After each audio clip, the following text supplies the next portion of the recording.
মিলাদ কি? অনেকের মতে পড়া যায়, আবার অনেকের মতে মিলাদ পড়া যায় না। অনুগ্রহ করে সঠিক ব্যাখ্যা জানাবেন। মিলাদটা রাসূলের যুগে ছিল না। মিলাদ মানে জন্ম, মৌলুদ থেকে মিলাদ। তখন এই মিলাদটা রাসূল করিম সাল্লাল্লাহু আলাইহি ওয়াসাল্লামের জন্ম বৃত্তান্ত। এই জন্ম বৃত্তান্তের যে সিস্টেম আমাদের দেশে উপমহাদেশে চালু হয়েছে, কতগুলো লোক এক জায়গায় বসে তারপরে সব দাঁড়াইয়া এনাবি সালাম আলাইকা কোরআন সুরে সমস্বরে একযোগে পড়ল। এইটা রাসূলের যুগে ছিল না, এটা সাহাবায়ে কেরামের যুগে ছিল না, এটা তাবিঈনদের যুগে ছিল না, এটা তাবিঈনদের যুগে ছিল না। এখন আপনারা মনে করেন যে কোন জিনিসে খুব সওয়াব আছে এমন কোন জিনিসকে রাসূলুল্লাহ আমাদেরকে জানান নাই, সাহাবায়ে কেরাম আমাদের জানান নাই। আপনারা কি এই ধরনের বিশ্বাস করবেন? এরকম বিশ্বাস করবেন? যাতে সওয়াব আছে রাসূলুল্লাহ সব আমাদের জানাইছেন, সাহাবায়ে কেরাম আমাদের সব জানাইছেন। তো মিলাদে যদি সওয়াব থাকবে তো রাসূলুল্লাহ বললেন না কেন? সাহাবীদের চাইতে আমরা কি বেশি রাসূলুল্লাহকে ভালোবাসতে পারবো? জবাব দেন, পারবো? তো যদি এইটা রাসূলুল্লাহর ভালোবাসার কারণে হয়, তাহলে সাহাবীরা কেন মিলাদ পড়েন নাই? তারা কেন ইয়া নবী সালাম আলাইকা, ইয়া রাসূল সালাম আলাইকা একযোগে দাঁড়ায় পড়ে নাই? এই কথা বলি বোঝেন আপনারা? রাসূলের যুগে নাই, সাহাবীদের যুগে নাই, তাবিঈনদের যুগে নাই, তাবিঈনদের যুগে নাই। রাসূলুল্লাহর ইন্তেকালের 600 বছর পর মিলাদ আবিষ্কার হয়েছে। এইরকম একটা সুস্পষ্ট বিদআত মুসলমানদের পালন করা উচিত নয়। একদিন একজন সাহাবী বলেছিলেন, ইয়া রাসূলুল্লাহ, জংলি উট দেখলাম আপনার পায়ের উপরে সেজদায় পড়ে গেল, আপনি যদি আমাদেরকে অনুমতি দিতেন না আপনাকে আমরা সেজদা করতাম। আল্লাহর নবী বললেন, মানুষকে সেজদা করা এ পারমিশন যদি আমি দিতাম, তাহলে দুনিয়ার সমস্ত স্ত্রীদেরকে বলতাম তারা যেন তাদের স্বামীকে সেজদা দেয়। স্বামীর মর্যাদা এখানে বেশি, সুতরাং অধিকার সমান, কোনো সন্দেহ নাই, কিন্তু স্বামীর একটা আলাদা মর্যাদা আছে, সেই সম্মানও তাকে দিতে হবে। এরপরে এই সমান অধিকারের ভিত্তিতে স্বামী স্ত্রী চলতে থাকে, মাঝখানে আল্লাহ পাক তাদেরকে সন্তান দান করেন। আল্লাহ তাদেরকে, নারীকে লেখাপড়ার অধিকার দিয়েছেন, ইসলাম তাকে লেখাপড়ার অধিকার দিয়েছে, শিক্ষার অধিকার দিয়েছে। হযরত আয়েশা সিদ্দিকা রাদিয়াল্লাহু তাআলা আনহা শিক্ষয়িত্রী ছিলেন, হাফেজা ছিলেন, হাদিসের হাফেজা ছিলেন, কোরআনের হাফেজা ছিলেন, হাজার হাজার সাহাবায়ে কেরামদের তিনি ওস্তাদ ছিলেন। সুবহানাল্লাহ বলেন। নারীদের ব্যাপারে অধিকাংশ মাসালা হযরত আয়েশা সিদ্দিকা রাদিয়াল্লাহু তাআলা আনহার অবদান। সুবহানাল্লাহ। নারী যুদ্ধ করেছে, যুদ্ধের ময়দানে নারীর অধিকার আছে। নারী চাকরি করতে পারবে, নারী ব্যবসা করতে পারবে, নারী লেখাপড়া করতে পারবে, নারী সেনাবাহিনীতে যেতে পারবে, নারী সব করতে পারবে, কিন্তু পর্দার মাধ্যমে। একটা লোক গিয়ে কাঁদতেছিল মুসলমান হওয়ার পরও। হুজুর কয়, কান্দো কেন? কই যে আমার গুনাহ কি মাফ হয়েছে? হুজুর বলেন, হ্যাঁ মাফ হয়ে গেছে। কলেমা পড়ছো, মাফ হয়ে গেছে। কয় যে হুজুর আমি তো মারাত্মক গুনাহ করছি। বলে কি? বলে আমার একটা মেয়ে, সেই মেয়েটাকে নিয়ে আমি, ঘটনা লম্বা, আমি সংক্ষেপে বলতেছি, মেয়েটাকে ফাঁকি দিয়া তারা আমি মারবো, বুঝতে দেই নাই আমার বউরে। বললাম চলো বেড়াইতে যাই, মেয়েটা আমার সাথে সাজাই দিয়েছে, তার মা বেড়াতে নিয়ে যাবো এই কথা মনে করে। মেয়েটা কদ্দূর যায়, আবার আব্বা আব্বা বলে আমার দিকে ফিরে আসে, আবার পিছনে থাকে, আবার আব্বা আব্বা বলে জড়ায় ধরে। এইভাবে করতে করতে যখন নির্জন এলাকায় গেলাম, আমি পাহাড়ের পাশে গর্ত খোঁড়া আরম্ভ করলাম। গর্ত খুঁজি আর মাটি ছিটে এসে আমার দাড়িতে লাগে। বাচ্চা মেয়েটা আমার কাছে এসে দাড়ি দিয়ে ধুল ঝাড়ায় দেয়, কয় আব্বা তোমার দাড়িতে ধুল লাগতেছে, তুমি এই কষ্ট করতেছো কেন? মেয়ে তো বোঝে না যে আমি তার জন্য কবর খুঁজতেছি। কবরটা খোঁড়া হয়ে যাওয়ার পর মেয়েটারে বান্ধা শুরু করলাম। মেয়ে এখন কাঁদতেছে, বাবা আমার বান্ধ কেন? আমি তারে বাঁধা জোরে ওর মধ্যে নিক্ষেপ করে দিলাম। মেয়েটা গর্তের মধ্যে বসে চিৎকার করে বলছে, আব্বা তুমি আমারে বাঁচতে দাও, আমি তোমারে বাপ বলে সমাজে হ্যাঁ করব না, আমি ভিক্ষা করে খাবো, আমারে পাইলো না। লোকটি বলছি, ইয়া রাসূলুল্লাহ, আমার মনে দরদ আসলো না। আমি একটা পাথর উঁচু করে আমার মেয়ের বুক লক্ষ্য করে জোরে মেরে দিলাম। বুকটা ফেটে রক্ত ফিনকি দিয়ে উঠলো, আর মেয়ের বুক থেকে আওয়াজ বেরোলো, আব্বা। আমার কানে যেন এখনো সেই আওয়াজ বাজে। হাদিস শরীফে এসেছে, হুজুরের চোখের পানি দাড়ি ভিজে ভিজে জামার উপরে পড়তেছিল। হুজুর বললেন, আহারে, মানুষেও পারে এইরকম কাম করতে।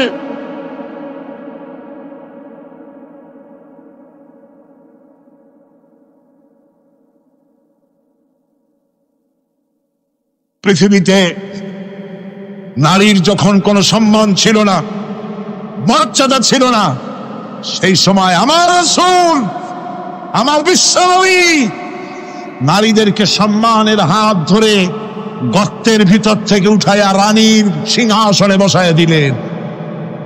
সুবহানাল্লাহ, মায়ের মর্যাদা দিয়ে দিলেন। সুবহানাল্লাহ, নারীরা আমাদের মায়ের জাত, নারীরা আমার কিয়ের জাত? মায়ের জাত। আমার মা বোনেরা, তোমাদের সম্মান কত তোমরা জানো না। আমরা পুরুষ, আমাদের পায়ের তলে জুতা, আর তোমরা আমাদের মায়ের জাত, তোমরা নারী, তোমাদের পায়ের তলে আল্লাহর জান্নাত, আল্লাহর ব্যস্ততা তোমাদের পায়ের তলে। এই সম্মান আল্লাহ তোমাদের দিয়েছে, নবী দিয়েছেন। সুবহানাল্লাহ কর। ভাইরা আমার, অধিকার ইসলাম দিয়েছে। বিবাহ যখন হয়, এই বিবাহের সময় এজেন্ট আনতে হয়। আর বিবাহ হচ্ছে বিবাহ বৈঠক, এজেন্ট আনার জন্য ওই যে কি জানি কয়, ম্যারেজ রেজিস্ট্রার বা মৌলবি সাহেব, কার অনুমতি আগে নেয়? বলেন কার অনুমতি? তাহলে অধিকার ইসলাম পুরুষে দিল না মেয়ে লোকে দিল? আজ মেয়ে লোকের কাছে যাও, মেয়েটাকে জিজ্ঞেস করো সেই বিবাহে রাজি আছে কিনা। সুবহানাল্লাহ পড়ে, এই বিবাহে রাজি আছে কিনা জিজ্ঞেস করো, তার অধিকারই বেশি। এরপরে এই বিবাহে করার ব্যাপারে কত বৈষম্য। আজ বিবাহ করতে গেলে যৌতুকের প্রথা এসেছে। রাসূলুল্লাহ যৌতুক দিয়েছিলেন, ওটা যৌতুক না, ওটা উপহার, ওটা হাদিয়া। রাসূলুল্লাহ তোহফা দিয়েছিলেন হুজুরের জামাই। সুবহানাল্লাহ, কি জামাই!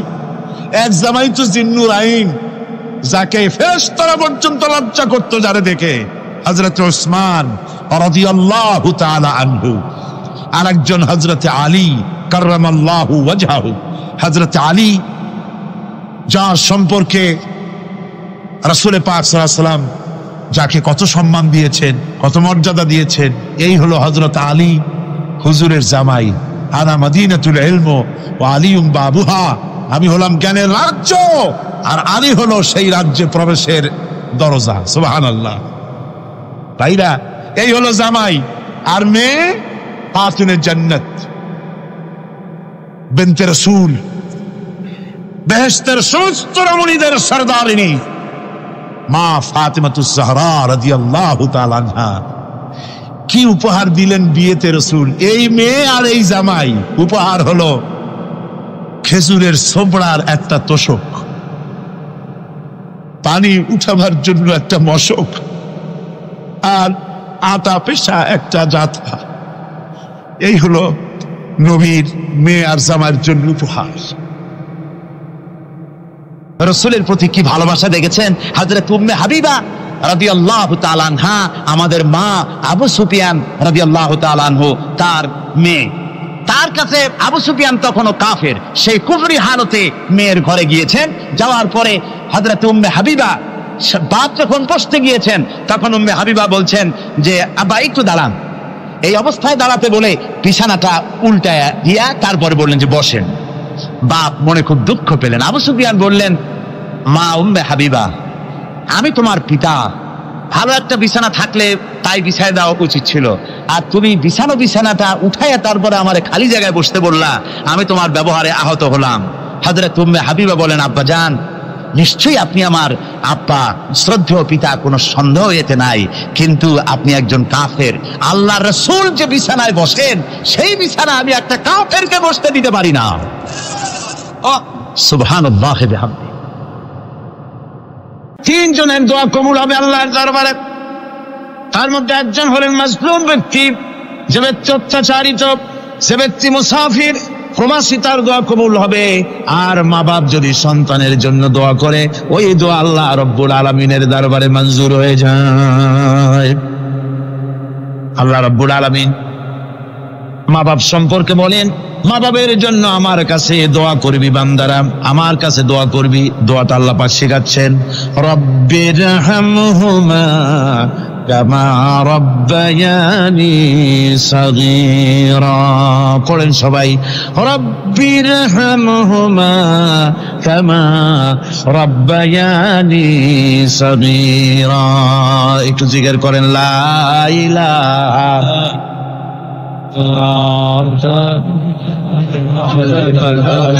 লা ইলাহা ইল্লাল্লাহ লা ইলাহা ইল্লাল্লাহ লা ইলাহা ইল্লাল্লাহ লা ইলাহা ইল্লাল্লাহ মুহাম্মাদুর রাসূলুল্লাহ। আমার ভাইরা, আল্লাহ পাক শিখাচ্ছেন, বান্দা তোর মা বাপের জন্য আমার কাছে দোয়া কর। আল্লাহ রব, আয় আমার প্রভু, আমার মা বাপ যেমন ছোটবেলায় আমাকে স্নেহের কোলে লালন পালন করেছে, আয় আমার আল্লাহ তুমি আমার মা বাপকে তোমার রহমতের কোলে লালন পালন করো। আল্লাহ শিখাই দিয়েছেন। আমার ভাইরা, প্রত্যেক নামাজের পরে এই দোয়াটা ভুলে যাবেন না। ভুলে যাবেন? ভুলে যাবেন? আমার ভাইরা, আমার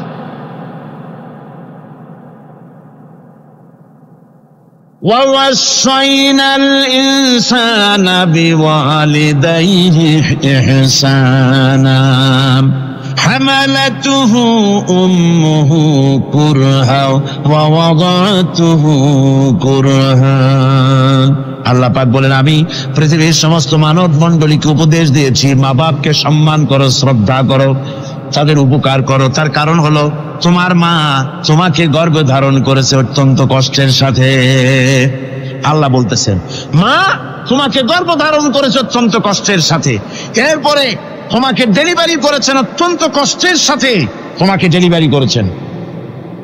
গভীর রাত্রে মানুষ সব ঘুমায় যায়, গর্ভবতী মা ঘুমাতে পারে না, সন্তান পেটের ভিতরে হাঁটু দিয়া গুঁতা মেরেছে, পা দিয়া লাথি মেরেছে। মা চরম শীতের রাত্রে, প্রচন্ড শীতের রাতে গায়ের লেপটা সরাই দিয়া মা একবার দাঁড়ায় আর একবার বসে, একবার দেওয়ালের সাথে হেলান দিয়া দাঁড়ায়, কষ্ট করে রাতটায় কাটায় দেয়। আবার সারাদিন সংসারের জন্য কাজ করেছেন, রান্না বান্না করেছেন, মা সকলকে খাওয়াইয়া মা শেষের দিকে খেতে গেছেন। যখন নিজে খেতে গেলেন, আবার পেট ক্ষুধা নিয়ে খেতে বসেছেন, পেটের ভিতরে সন্তান লাথি মেরেছে, পেটের মধ্যে ঘুষা মেরেছে, হাঁটু দিয়া গুঁতা মেরেছে, ভরা পেটে, পেটের ভিতরে সন্তান গুঁতা মারলো হাঁটু দিয়া, মাথা দিয়া। মা ক্ষুধা রয়েছে, পেটে খেতে পারলেন না, বেদনা শুরু হয়েছে। খাবারের থালাটা ঠেলে দিয়ে মা দাঁড়ালেন, বসলেন, চোখের পানি ফেললেন। এভাবে করে মা একটা দুইটা দিন নয়, 10টি মাস পর্যন্ত সন্তানটাকে পেটের মধ্যে নিয়ে, একটা জীবিত মানুষ আর একটা জীবিত সন্তান পেটের মধ্যে নিয়ে নড়াচড়া করছেন, চলাফেরা করছেন। কিতাবের মধ্যে এসেছে, রাতের বেলায় মা যে ঘুমাতে পারেন না সন্তানের নড়াচড়ার কারণে, রাতভর ইবাদত করলে যত সওয়াব পাওয়া যেত, আল্লাহ ওই সওয়াব মায়ের আমলনামায় লিখে দেন। সন্তান পেটে থাকার কারণে খেতে পারে না, পেট ভরে ক্ষুধায় কষ্ট পায় মা, এই জন্যে 10 মাস ধরে রোজা রাখলে যে সওয়াব হতো, আল্লাহ রাব্বুল আলামিন মায়ের আমলনামায় রোজার সওয়াব লিখে দেন। 10 মাস পরে গেল, সন্তান ডেলিভারির সময় চলে এলো। মায়ের মন বিমর্ষ, সন্তান ডেলিভারি হবে, না জানি মরে যাই নাকি, না জানি অপারেশন লাগে নাকি, কি অবস্থা হবে। মা খেতে পারে না, মুখটা শুকায়া যায়। ডেলিভারির সময় যখন আসে, মা বাবার কাছ থেকে বিদায় নিয়ে যায়, স্বামীকে একান্তে গোপনে ডেকে নিয়ে বলে, প্রাণের স্বামী, দীর্ঘদিন একসঙ্গে ঘর কন্যা করেছি, অপরাধ হয়ে যেতে পারে, আমারে মাফ করে দিও। আমার মনে হয় এবার আমি আর বাঁচবো না। সংসার থাকলো, চাবি থাকলো, সব বুঝে নাও, আমারে মাফ করে দিও। মা চলে গেল সতিকা গৃহে, ক্লিনিকে চলে গেল, অপারেশন থিয়েটারে চলে গেল, অথবা ডেলিভারির জায়গায় চলে গেল। ডেলিভারি পেইন শুরু হয়ে গেল, বেদনা শুরু হয়ে গেল। এক একটা বেদনা যেন মায়ের এক একটা মৃত্যু যন্ত্রণা শুরু হয়ে যায়। এমন যন্ত্রণা, প্রসব বেদনা দুনিয়ার ভুক্তভোগী মা ছাড়া আর কেউ জানে না। এই চরম বেদনার ভেতর দিয়ে, চরম কষ্টের ভিতরে মা যখন একটা বাচ্চা প্রসব করলো, জেহাদের ময়দানের মতো মা রক্তাক্ত হয়ে গেলেন, সন্তান দুনিয়ায় এলো। মা তখন অস্থির থাকেন, এত বড় বিরাট কষ্টের ভিতরে। আল্লাহ রাব্বুল আলামিন বলেন, সন্তান যখন ডেলিভারি হয়ে গেল, মায়ের মনের ভিতরে আমি তখন এই ফিলিংস, এই টেন্ডেন্সি জাগ্রত করে দিই, দেখ কি হয়েছে। মা তখন দেখতে চায় কি হয়েছে। মায়ের সামনে যখন এত কষ্টের, হৃদয় বিংড়ানো, কলিজার 32টি নাড়ি ছেঁড়া যন্ত্রণার সন্তান যখন মায়ের চোখের সামনে আসে, আল্লাহ পাক বলেন, মা যখন তার ছেলের মুখের দিকে তাকায়, মেয়ের মুখের দিকে তাকায়, আল্লাহ বলেন 10 মাসের পেটে ধরা কষ্ট আর ডেলিভারির সব কষ্ট মায়ের মন থেকে মুছে ফেলে দেই। আল্লাহ রাব্বুল আলামিন বলেন, খবরদার দুনিয়ার মানুষ, এমন মায়ের সাথে নাফরমানি করবি না, এ মায়ের সাথে নাফরমানি করবি না। মাকে সম্মান করবি, মার কাছে দোয়া চাবি। দুনিয়ায় যদি সম্মান চাও, রিসপেক্ট চাও, মায়ের পায়ে ধরে কাঁদো। মায়ের জাতি অনেক সম্মান তার। রাসূল করিম সাল্লাল্লাহু আলাইহি সাল্লামকে প্রশ্ন করা হয়েছে, হুজুর খেদমত করবো কার? হুজুর কয় মায়ের। তারপরে কার? হুজুর কয় মায়ের। তারপরে কার? হুজুর বলেন মায়ের। তারপরে কার? তোমার পিতার। 3 গুণ, তোর ভাইয়ের মর্যাদা 3 গুণ বেশি, তোর বাবার চাইতে মর্যাদা বেশি। সুবহানাল্লাহ পড়ে। আর আজকে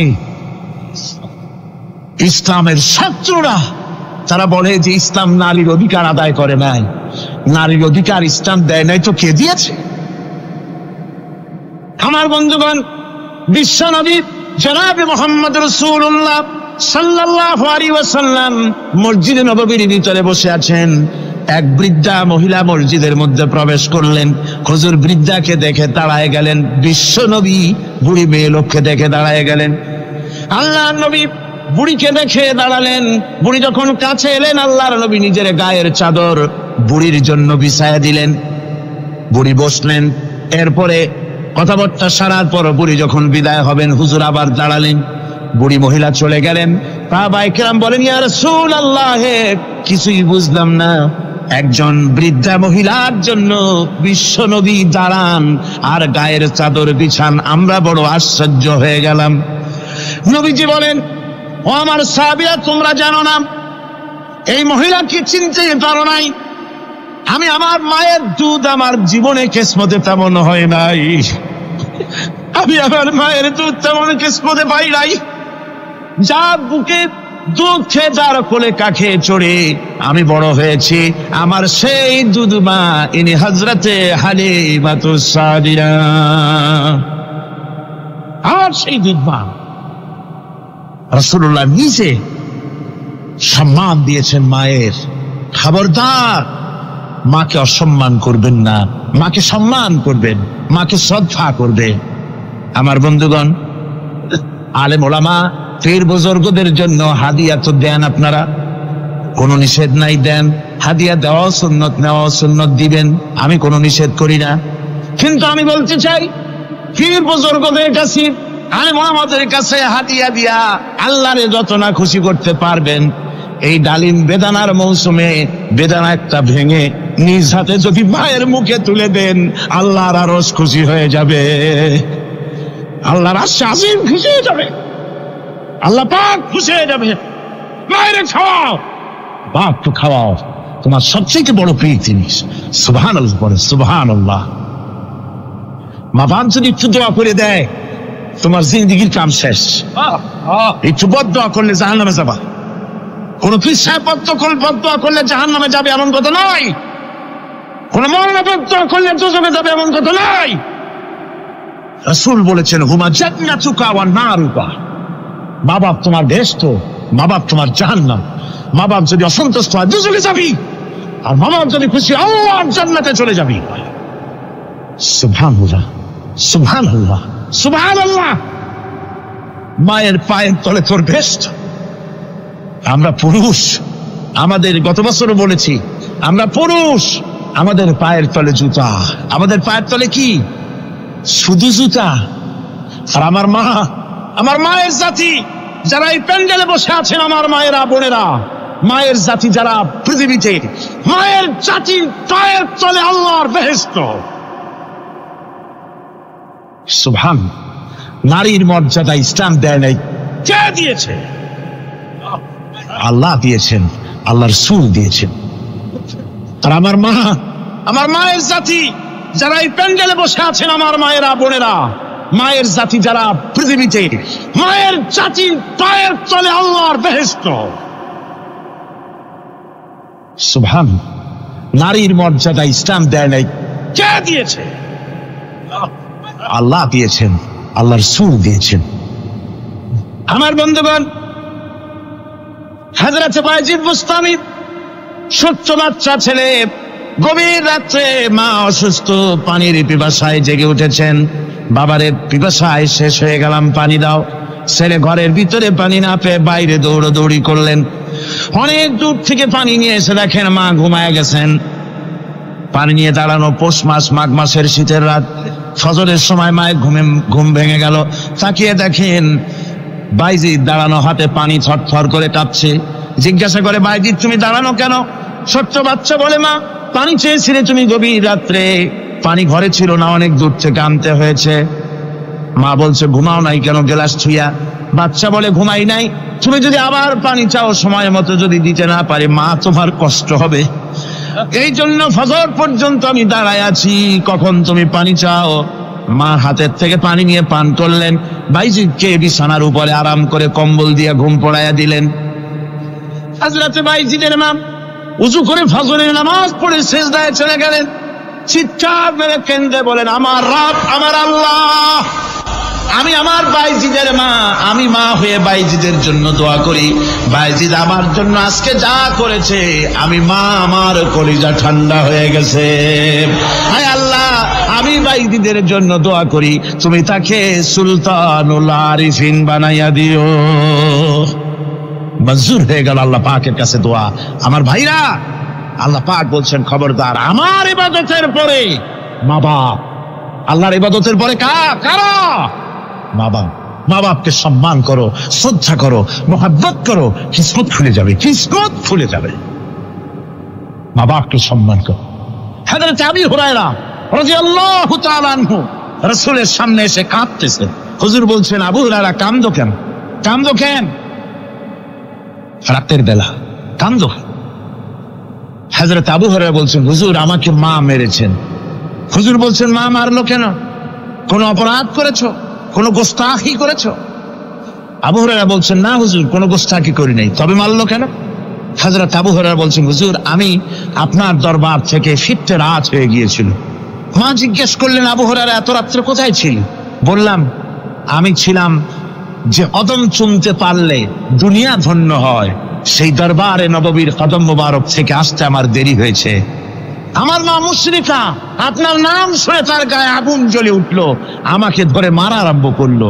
বলল, হয় আমার বাড়ি ছাড়বি, আর না হয় মুহাম্মদ সাল্লাল্লাহু আলাইহি ওয়াসাল্লামের দরবার ছাড়বি।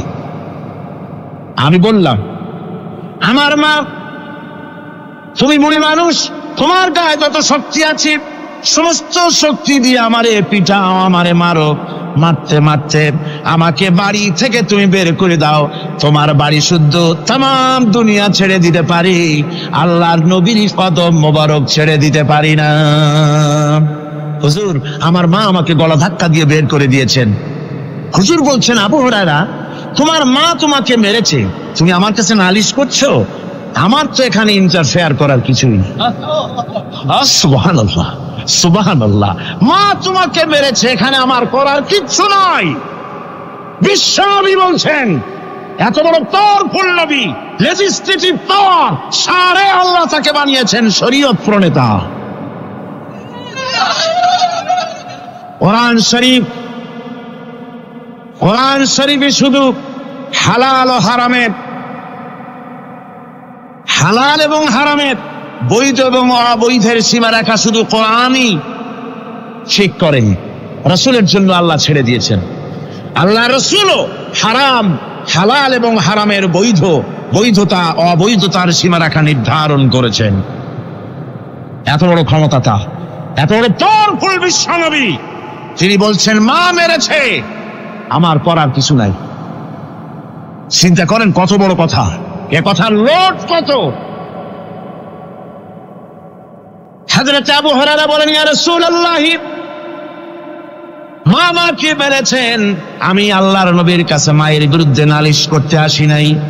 বললেন, কেন এসেছো? হযরত আবু হুরায়রা বলেন, হুজুর এসেছি একটা কারণে। আমি জানি আল্লাহ নবী যদি আল্লাহর দরবারে হাত উঠায়া কোনো জিনিস বলে, আল্লাহ রাব্বুল আলামিন সঙ্গে সঙ্গে মঞ্জুর করে নেন। হুজুর আমি এসেছি, মেহেরবানি করে দোয়া করুন আমার মাকে যেন আল্লাহ হেদায়েত নসিব করে দেন। আল্লাহ নবী হাত উঁচু করে বললেন, আল্লাহুম্মা হিদি উম্মা আবি হুরায়রা, আয় আল্লাহ আমি দোয়া করি আবু হুরায়রার মাকে তুমি হেদায়েত নসিব করে দাও।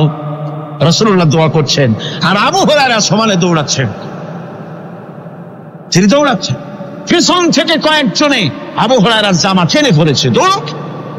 তাদের জানা আবু হুরায়রা খুব ভদ্রলোক মানুষ, কোন ঝড় ঝামেলার মধ্যে থাকে না, লাল শাক করে না, চিৎকার মারে না, দৌড় মারে না, এত ভদ্র শরীর, দৌড়ে কি না জানি কোন বিপদ বুঝি ঘটে গেছে। পিছন থেকে জামা টেনে ধরে বলে, দৌড়াও কেন?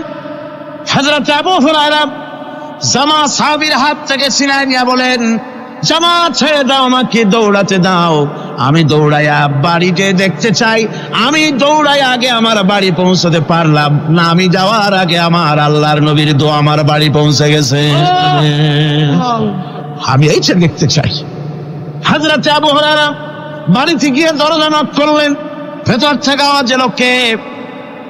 হযরত আবু হুরায়রা বলেন, মা আমি তোমার আবু হুরায়রা ফিরে এসেছি। মা বলছেন, বাবা অপেক্ষা করো, দরজা খুলতেছি।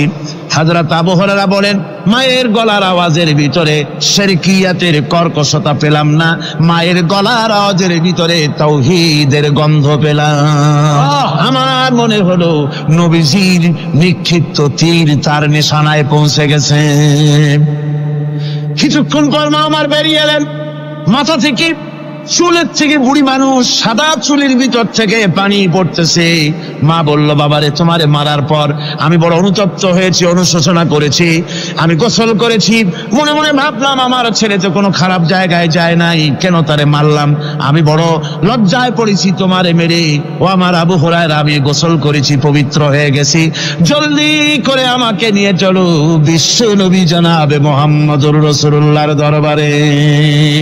হযরত আবু হুরায়রার মা ঘোষণা করলেন, আশহাদু আল্লা ইলাহা ইল্লাল্লাহু ওয়াহদাহু লা শারীকা লাহু ওয়া আশহাদু আন্না মুহাম্মাদান আবদুহু ওয়া রাসূলুহু। আমার ভাইরা, মা বাপ সবচেয়ে সম্মানের জিনিস। আল্লাহর ইবাদতের পরই মা বাপের খেদমত করতে হবে। আল্লাহ পাক বলছেন, বান্দারে দেখ, মায়ের পেট থেকে আনলাম, মায়ের বুকের মধ্যে মহব্বত পয়দা করলাম, এত মহব্বত দিলাম তোর উপরে, যে কোনো বিদেশে যান, যেখানে যান, বাড়িতে ফিরলে পরে সকলে ছেলে মেয়ে ভাই বোন সবাই দেখবে সুটকেসে আমার জন্য আনছে কি, সবাই চিন্তা করবে আমার জন্য কি এনেছে। একমাত্র মা সন্তানের মুখের দিকে তাকাবে কখন খাইছে সে। সুবহানাল্লাহ, সুবহানাল্লাহ, আমার বাসার মুখখানে শুকনা, তুই বুঝি আজকে কিছু খাইস নাই। বিদেশে যেসব সন্তান থাকে, মা টাটা কবুতরের মতো ছটফট করে। আমার ছোটবেলার কথা আমি দেখেছি, শ্বশুরা মাদ্রাসায় পড়তাম, আব্বা টাকা দিতেন মাদ্রাসায় যাওয়ার সময়, আবার মা আবার মুরগির ডিম বিক্রি করা, বিভিন্ন জিনিস বিক্রি করা বা বাজার করা পয়সা, উদ্বৃত্ত কিছু পয়সা আব্বার অজান্তে আমার হাতের মুঠার মধ্যে দিয়ে দিতেন। যখন মাদ্রাসার দিকে রওনা হয়েছি, পর্দার আড়াল থেকে দরজা থেকে দেখতাম, যতক্ষণ তাকায় দেখতেছি চোখ থেকে পানি দল করে পড়তেছে। সুবহানাল্লাহ, মা কি জিনিস! আল্লাহ আল্লাহ আল্লাহ। বিদেশে যদি কারো সন্তান মারা যায়, সবাই জানার আগে কবি বলতেছেন, বিদেশে বিরাজ্যে যার পুত্র মারা যায়, পশু পক্ষী না জানিতে আগে জানে মা। মায়ের কই যার তারে টান লেগে যায়, মা বুঝতে পারে আমার সন্তানটা নাই। আহারে মা! আমার বন্ধুগণ, মা যার বেঁচে আছে বেয়াদবি করেছেন, পাও ধরে মাপ নিয়ে নেবেন, পাও ধরে মাপ নিয়ে নেবেন। মা তো পা ধরে দেখবেন মাফ করে দিবে। সুবহানাল্লাহ, সুবহানাল্লাহ, কত দরদ তার বুকের মধ্যে। আর মা বাপকে সম্মান করবে।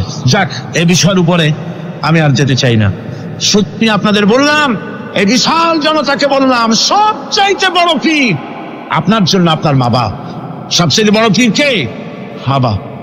সন্তুষ্ট করেন, রুজিতে অভাব ঘটবে না, কোন মাজারে গিয়ে সেজদা দেওয়া লাগবে না, আল্লাহর কসম মাজারে যাই চাওয়া লাগবে না। মা বাপকে খেদমত করেন, মা বাপকে খুশি করেন, মা বাপকে খাওয়ান, হাদিয়া দেন, মা বাপ খুশি, রুজিতে বরকত হবে, ব্যবসায় বরকত হবে, ঋণগ্রস্ত থাকবেন না, সম্মান আল্লাহ বাড়ায় দিবেন। সুবহানাল্লাহ বিহামদি, রাসূলুল্লাহর হাদিস। এই জন্য আমি অনুরোধ করব, মা বাপকে সম্মান করবে। ওয়াসি বুঝতে পেরেছি মুহাম্মদ সাল্লাল্লাহু আলাইহি ওয়াসাল্লাম আল্লাহর রহমত, করুণার নবী, দয়ার নবী। তার কাছে যদি আমি যেতে পারি, তাহলে তিনি আমার সম্পর্কে যদি তার সামনে যেতে পারি, তাহলে তার কঠোর মনোভাব আমার প্রতি নরম হয়ে যাবে। এই মনে করে সাহাবায়ে কেরামদের চোখ এড়ায়া তিনি হুজুরের সামনে গিয়ে হাজির হয়ে গেলেন। হুজুর তাকে দেখিয়ে বললেন, তোমার নাম না ওয়াসি? তিনি বললেন, হ্যাঁ, আমার নাম ওয়াসি। হুজুর বললেন, তুমি আমার চাচাকে শহীদ করেছো? ওয়াসি বললেন, জাহালাতের কারণে তা করেছি। হুজুর বললেন, কেমনে শহীদ করেছো আমার চাচাকে, আমার একটু শোনাও। ওয়াসি বলতে লাগলেন, আমি বল্লম দিয়ে হযরতে হামজার শরীরকে এফোড় ওপড় করে দিয়েছি, তারপরে তার বুককে খঞ্জর দিয়ে ফেড়ে বুকের ভিতর থেকে কলিজাটা বের করে নিয়ে আমি হাতে দিয়ে দিয়েছি হেন্দাই কলেজা চিবিয়ে চিবিয়ে খেস। রাসূল পাক সাল্লাল্লাহু আলাইহি ওয়াসাল্লাম হাদিস শরীফে এসেছে, ওয়াসির বর্ণনা যখন তিনি শুনতেছিলেন, রাসূলের চোখ থেকে তখন পানি পড়ে দাড়ি মোবারক ভিজে ভিজে পড়তেছিল। ঘটনা শোনার পর রাসূলুল্লাহ বললেন, ওয়াসি তুমি কি চাও? ওয়াসি বললেন, আমি ইসলাম কবুল করতে চাই। হুজুর তাকে মুসলমান বানালেন। বললেন, তুমি মুসলমান হলে কিন্তু সব সময় তুমি আমার সামনে আসবে না, তার কারণ তোমাকে দেখলে পরে আমার মনের ভিতরে আমার চাচার কথা মনে উঠে যাবে। আমি আমার আব্বাকে পাই নাই, আব্বার স্নেহ যত্ন আমার কিসমতে তেমন হয় নাই। আমার চাচা হামজা আমাকে পিতার মতো করে আমাকে স্নেহ করেছে, তোমাকে দেখলে পরে তার কথা মনে পড়বে, সুতরাং তুমি সবসময় আমার সামনে আসবে না। ওয়াসি সেদিন শপথ নিয়েছিলেন, রব্বুল আলামিন, আমি জাহালাতের কারণে যেই বল্লম দিয়ে একজন শ্রেষ্ঠ সন্তানকে আমি শহীদ করে ফেলেছিলাম, আমি বুঝতে পারি নাই, ওই বল্লমটা আমি হেফাজতে রেখে দিয়েছি। তুমি আমার এই দোয়া মঞ্জুর করো, আমি যেন এই বল্লম দিয়ে এই পৃথিবীর নিকৃষ্ট ইসলামের কোন দুশ্মনকে যেন আমি শেষ করে দিতে পারি। আল্লাহ পাক দোয়া তার মঞ্জুর করে নিলেন। মুসাইলামা কাযযাবের বিরুদ্ধে হযরত আবু বকর সিদ্দিক রাদিয়াল্লাহু তাআলা আনহু যে বাহিনী পাঠালেন, হযরত ওয়াসি সেই বাহিনীর মধ্যে ছিলেন। আর তিনি সেই বল্লমটা দিয়ে, যে বল্লম দিয়ে তিনি হযরত হামজাকে শহীদ করেছিলেন, সেই বল্লমটা দিয়েই ইসলামের নিকৃষ্ট শত্রু মুসাইলামা কাযযাবকে দুনিয়া থেকে তিনি বিদায় করে দিলেন। রাসূলের যুগে একজন নবুয়তের দাবি করলো, তার নাম হচ্ছে মুসাইলামা কাযযাব। সে দাবি করলো, সে মনে করলো যে নবুয়ত হচ্ছে একটা ব্যবসা। মুহাম্মদ সাল্লাল্লাহু আলাইহি ওয়াসাল্লামের কিছু ছিল না, নবুয়তের দাবি করলো, গনিমতের মাল আসলো, টাকা পয়সা আসলো, তারপর রাজত্ব হয়ে গেল, এগুলো তো কম কথা না। তা আমিও যদি নবুয়তের দাবি করি, তাহলে এরকমের একটা ব্যবসা আমিও করতে পারবো। এই চিন্তা ভাবনা করে নবুয়তের দাবি করে বসলো। নবুয়তের দাবি করে সে প্রচার করে বেড়াতে লাগলো, আমি নবী। তারপর তার উম্মতেরা বলল যে, আচ্ছা আপনি তো নবী বুঝলাম, তা মুহাম্মদ সাল্লাল্লাহু আলাইহি ওয়াসাল্লামের উপরে ওহী নাজিল হয়, আপনি তো কোনো নতুন ওহী আমাদের দিতে পারলেন না, কোনো সূরাও এ পর্যন্ত আসলো না। মুসাইলামা কাযযাব বলল, দেখো কেবল না নবী হলাম, একটু সময় দাও ওহী আসা। কিছুদিন পর বলল যে সূরা একটা এসে গেছে। বলে কি? সে সূরা কাউসারের একটা প্যারোডি তৈরি করলো। বলল, আমার উপরে একটা নতুন সূরা আসছে, সূরাটি হচ্ছে ইন্না আতাইনাকাল আকাক। ফাসাল্লি লিরাব্বিকা ওয়াজাক ইন্না শানিয়াকা হুয়াল আবলাক। এর অর্থ হচ্ছে আমি তোমাকে আকাক পক্ষী দান করেছি। আর আকাক পক্ষী বলা হয় হুতুম পেঁচাকে। ও যে কায়দার নবী, পাখিটাও পাইছে সেই কায়দারই। তারপরে ফাসাল্লি লিরাব্বিকা ওয়াজাক, সুতরাং তোমার প্রভুর উদ্দেশ্যে নামাজ পড়ো আর জোরে সোরে চিৎকার করো। মনে রেখো, তোমার দুশ্মন হবে শ্বেত এবং কৃষ্ণ বর্ণে। এর না আছে কোনো গোড়া, না আছে এর মাথা, না আছে এর কোনো অর্থ, না আছে কিছু। এই জাতীয় সূরা দেখিয়া উম্মতেরা বলল, কি যে আশ্চর্য কথা, মুহাম্মদ সাল্লাল্লাহু আলাইহি ওয়াসাল্লামের উপরে যে সূরা নাজিল হয়েছে তা পড়তে কত সুন্দর, কত ভাব গম্ভীর। আরে কি একটা সূরা নাজিল হলো, তারা নিজেরা বলা তোয়া করলো। আর একবার ধরলো মুসাইলামাকে, তারা বলল মুহাম্মদ সাল্লাল্লাহু আলাইহি ওয়াসাল্লাম তাকে তার উম্মতেরা তাদের বাগানে নিয়ে যায়। নিলে পরে যে বাগান থেকে তিনি যান, গাছে খরমা না থাকলে খরমা হয়ে যায়। কোনো পানি শূন্য কুয়ার কাছ থেকে গেলে তার বরকতে কুয়ায় পানি চলে আসে। তো আপনি এরকমের কিছু আমাদের দেখান। বললো আমাকেও তোমরা এভাবে নিয়ে যাও। তখন তাকে নিয়ে যাওয়া হলো। দেখলো উম্মতেরা যে এমনই পোড়া কপালে এক নবী তাদের ভাগে পড়ছে, যে বাগান দিয়ে যায়, গাছে খরমা থাকলে খরমা পড়ে যায়, নষ্ট হয়ে যায়। আর কোনো পানিওয়ালা কুয়ার কাছ থেকে হাঁটলে সে কুয়া থেকে পানিও শেষ হয়ে যায়। এরপরে তার সাহস বাড়লো। মুসাইলামা কাজ্জাব রাসূল পাক সাল্লাল্লাহু আলাইহি ওয়াসাল্লামের কাছে এক চিঠি লিখলো। সে চিঠির ভাষা ছিল, মিন মুসাইলামাত রাসূলিল্লাহ ইলা মুহাম্মাদুর রাসূলুল্লাহ সালামুন আলাইকুম আম্মা বাদ ফাইন্নী আশরাকতু ফিল আমর ওয়া ইন্না লানা নিসফাল আরদ ওয়া লিকুরাইশিন নিসফাল আরদ ওয়ালাকিন্না কুরাইশান কওমান ইয়াতাদুন। সে চিঠি লিখলো যে মুসাইলামা আল্লাহ রসুলের পক্ষ থেকে নাউজুবিল্লাহ মুহাম্মদ সাল্লাল্লাহু আলাইহি সাল্লামের কাছে এই চিঠি পাঠানো হচ্ছে। ফাইন্নী কাদ আশরাকতু ফিল আমরি মাক, আমি হচ্ছি আপনার নবুয়তের একজন অংশীদার। এই হিসাবে পৃথিবীর অর্ধেক হচ্ছে আমার আর অর্ধেক হচ্ছে কোরাইশদের। কিন্তু কোরাইশরা বিষয়টা বুঝতে না পেরে আমার সাথে বাড়াবাড়ি করতেছে। হুজুর সাল্লাল্লাহু আলাইহি ওয়াসাল্লাম এই চিঠির জবাব দিলেন। হুজুর লিখলেন, বিসমিল্লাহির রহমানির রহিম মিন মুহাম্মাদুর রাসূলুল্লাহ সাল্লাল্লাহু আলাইহি ওয়াসাল্লাম ইলা মুসাইলামাতিল কাজ্জাব আসসালামু আলা মান ইত্তাবাআল হুদা আম্মা বাদ ফাইন্নাল আরদা লিল্লাহি ইউরিসুহা মিন ইবাদিহি ওয়াল আকিবাতু লিল মুত্তাকিন। রাসূল পাক সাল্লাল্লাহু আলাইহি ওয়াসাল্লাম লিখলেন, এই চিঠি যাচ্ছে মুহাম্মদ সাল্লাল্লাহু আলাইহি ওয়াসাল্লামের কাছ থেকে মুসাইলামা কাজ্জাবের কাছে। শুনে রাখো, শান্তি বর্ষিত হোক তার প্রতি যিনি হেদায়েত প্রাপ্ত।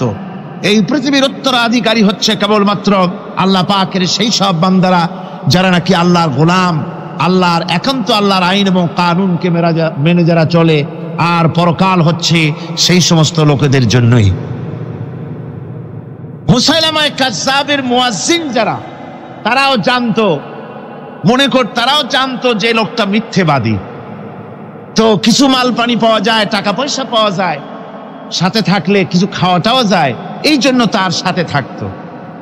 রাসূলুল্লাহর মুয়াজ্জিন আযান দিতেন, আশহাদু আন্না মুহাম্মাদার রাসূলুল্লাহ, আমি সাক্ষ্য দিচ্ছি মুহাম্মদ সাল্লাল্লাহু আলাইহি ওয়াসাল্লাম আল্লাহর রাসূল। আর মুসাইলামার মুয়াজ্জিন যে ছিল, সে আযান দিত, আশহাদু আন্না মুসাইলামাতা ইয়াজামু আন্নাহু রাসূলুল্লাহ। ও বলতো, আযান দিত এই কথা বলে যে আমি সাক্ষ্য দিচ্ছি মুসাইলামা মনে করে যে সে আল্লাহর রাসূল।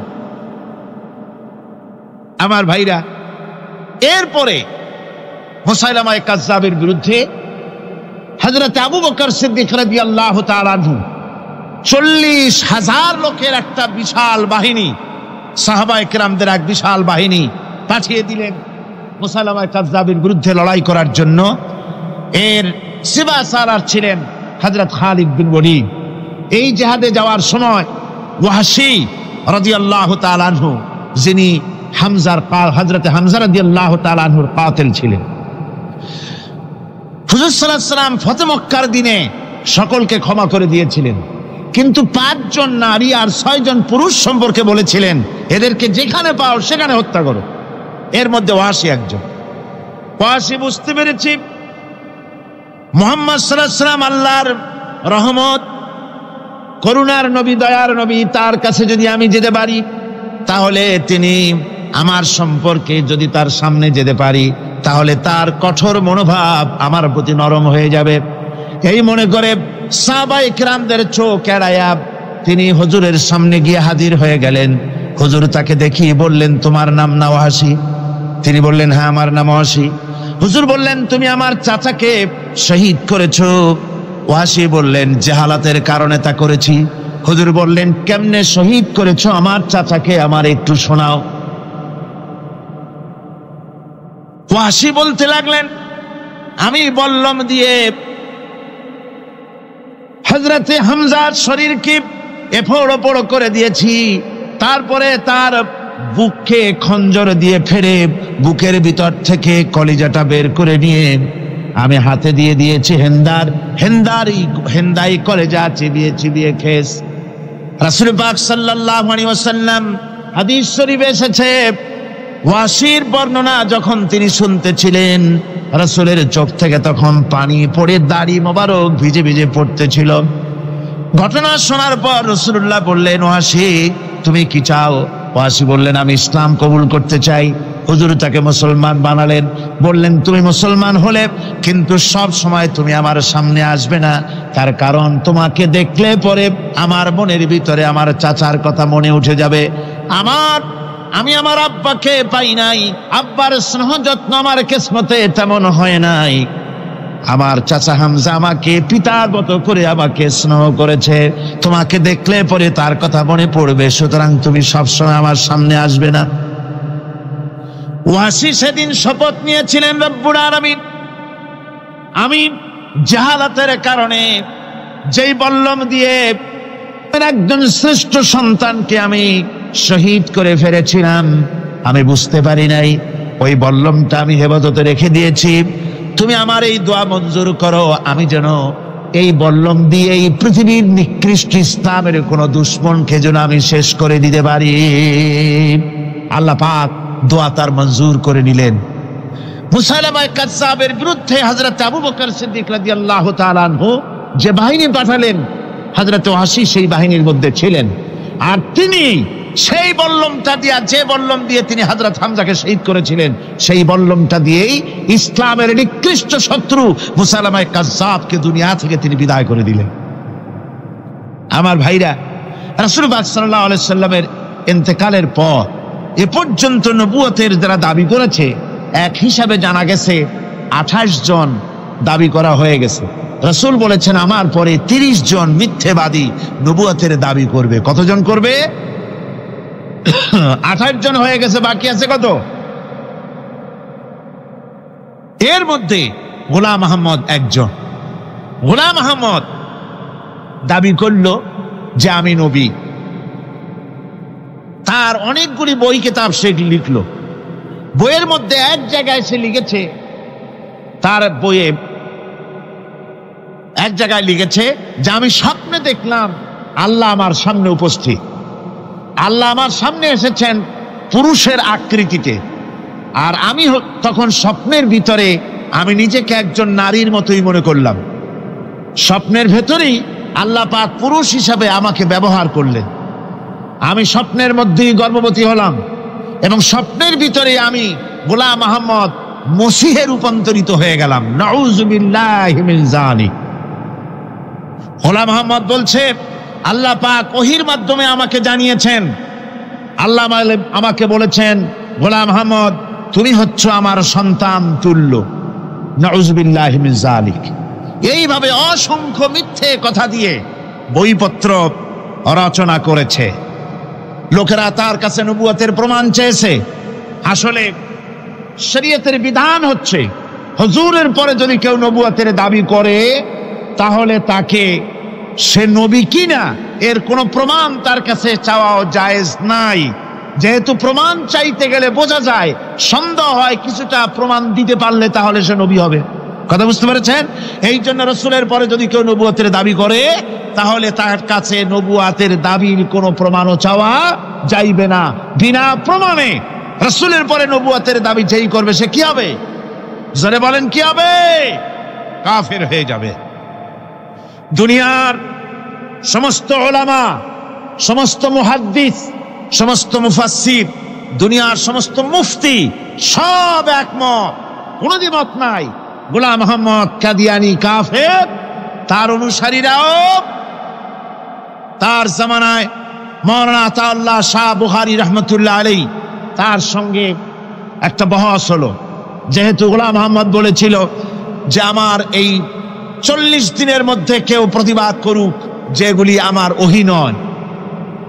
হযরতে মাওলানা আতাউল্লাহ শাহ বুখারী রাহমাতুল্লাহ আলাইহি সেই যুগের একজন শ্রেষ্ঠ আলিম, তিনি বললেন আমি তোমার কাছে কোনো প্রমাণ চাই না তুমি নবী কিনা, আমি জানি তুমি মিথ্যেবাদী, তবে তোমাকে বলতে হবে তুমি এই শক্তি কোথায় পেলে।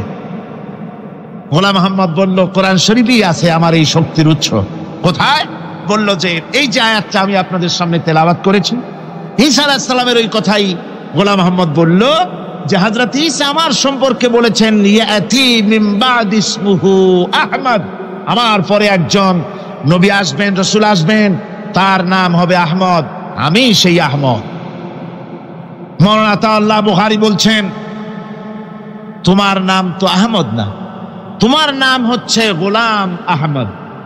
তার অর্থ হলো হযরত ঈসা আলাইহিস সালাম যে আহমদের কথা বলেছেন তুমি সেই আহমদের গোলাম। গোলাম আহমদ বললেন দেখুন আমার নামের প্রথম শব্দ গোলাম, এটা হচ্ছে আমার লকব, আমি আমার নামের লকবটা ছেড়ে দিলাম, বাদ দিয়ে দিলাম, আর ব্যবহার করব না, তাহলে তো আমি আহমদ থাকি, আপনি তো আর আপত্তি করতে পারেন না। মাওলানা বুখারী বললেন নামের প্রথম শব্দ বাদ দেওয়া যদি জায়েজ হয় তাহলে তোমার ফতোয়া দিয়ে আমার নামের প্রথম শব্দ বাদ দিয়া দিলাম, আমার নাম আতা আল্লাহ, নামের প্রথম শব্দ আতা বাদ দিয়া দিলাম, তো আতা যদি বাদ দেই তাহলে আল্লাহ হই, আর আল্লাহ হয়ে বলছি তোমার মতো গাধাকে নবুয়াত আমি দেই নাই। এরপর এই পৃথিবীর নিকৃষ্ট পাপী এই কাফেরের মৌত হলো কোথায়? জোরে বলেন এই কাফেরের মৌত হলো কোথায়? পায়খানার ভেতরে মৌত হয়েছে। আমার বন্ধুগণ, সুতরাং বাংলাদেশে যত কাদিয়ানি আছে সমস্ত কাদিয়ানিরা কাফের। সমস্ত কাদিয়ানিরা কি? আরো জোরে বলুন তারা কি? কাদিয়ানিরা মুসলমানদের গোরস্থানে তাদের মানুষ মারা গেলে মুসলমানদের গোরস্থানে তা দাফন করে না, মুসলমানদের জানাজায় তারা কোনোদিন আসে না, মুসলমানদের কোনো মসজিদে তারা নামাজ পড়তে যায় না, তারা আলাদাভাবে মসজিদ তৈরি করে মসজিদের নামে। গোলাম মোহাম্মদ কাদিয়ানীর অনুসারীরা যে মসজিদ করে ওগুলি মসজিদ নয়, এগুলি মসজিদে জেরাত। এগুলি কি? মসজিদে জেরাত। এগুলি কখনোই মসজিদের সম্মান পেতে পারে না। তারা কোরআনে কারীমের ব্যাখ্যা নিজেরা করেছে, নিজেরা তৈরি করেছে, যার সাথে আহলে সুন্নাতুল জামাতের হাদিসের কোনো মিল নাই, নিজেরাই করেছে। সুতরাং এই কাদিয়ানীদেরকে সৌদি আরবিয়া সহ মধ্যপ্রাচ্যের 18টি দেশ এবং পাকিস্তান সরকারও নন মুসলিম মাইনরিটি হিসাবে ঘোষণা করেছে। বাংলাদেশ সরকারের কাছে কাদিয়ানীদেরকে অমুসলিম ঘোষণার জন্য দাবি জানানো হচ্ছে দীর্ঘদিন থেকে, কিন্তু যে সরকারি আসে কর্ণপাত করে না, কাদিয়ানীদের সাথে তাল মিলিয়ে চলতে চেষ্টা করে। আর এই তাল মিলিয়ে চলার অর্থই হলো মুনাফিকি। এই তাল মিলিয়ে চলার অর্থ কি? মুনাফিকি। বাংলাদেশের সব আলেম, সব উলামা ঐক্যবদ্ধভাবে দাবি করেছে কাদিয়ানীদেরকে অমুসলিম ঘোষণা করার জন্য, কিন্তু আজ পর্যন্ত তা করা হয়নি। আজকের মাহফিল থেকেও এই বিশাল জনসমুদ্র, আমরা কোরআনে কারীমের তাফসীরের মাহফিল থেকে দাবি জানাই সরকারের কাছে কাদিয়ানীদেরকে অমুসলিম সংখ্যালঘু হিসাবে ঘোষণা করা হোক। এ প্রস্তাবে দাবি কি আপনাদেরও? হাত উঁচু করে দেখান। ربنا ظلمنا أنفسنا وإن لم تغفر لنا وترحمنا لنكونن من الخاسرين ربنا لا تزغ قلوبنا بعد إذ هديتنا وهب لنا من لدنك رحمة إنك أنت الوهاب। আয় আল্লাহ তাআলা, হাজার হাজার মুসলমান নরনারী ঠান্ডাকে উপেক্ষা করে তোমার দ্বীনের কথা শোনার জন্য, কোরআনে কারীমের কথা শোনার জন্য এই মাঠে এসে হাজির হয়েছে। আল্লাহ তুমি দয়া করে মেহেরবানি করে আলোচনার সওয়াবটুকুন হুজুরে পুরনূর সাল্লাল্লাহু আলাইহি ওয়াসাল্লামের রূহ মোবারকে পৌঁছে দাও। রব্বুল আলামিন, আমাদের মধ্য থেকে যাদের মা বাপ দুনিয়া থেকে জনমের মতো বিদায় হয়ে গেছে, আল্লাহ কবরে যদি আযাব থাকে দয়া করে আযাব মাফ করে দাও। আল্লাহ আমাদের মা বাপের উপরে তোমার রহমত নাজিল করো। রব্বিরহামহুমা কামা রব্বায়ানি সগীরা, রব্বিরহামহুমা কামা রব্বায়ানি সগীরা। হে আল্লাহ রব্বুল আলামিন, এই মাহফিলে যত লোক আছি আমরা, কার কোন ব্যাধি আছে, রোগ আছে, আমরা তুমি ভালো করে জানো। আমাদের প্রত্যেকের ব্যাধিকে তুমি শিফায়ে আজলা দান করে দাও। اللهم حبب إلينا الإيمان وزينه في قلوبنا وكره إلينا الكفر والفسوق والعصيان واجعلنا من الراشدين. ربنا تقبل منا إنك أنت السميع العليم وتب علينا إنك أنت التواب الرحيم. سبحان ربك رب العزة عما يصفون وسلام على المرسلين الحمد لله رب العالمين. واجعل آخر كلمتنا عند الموت لا إله إلا الله محمد رسول الله.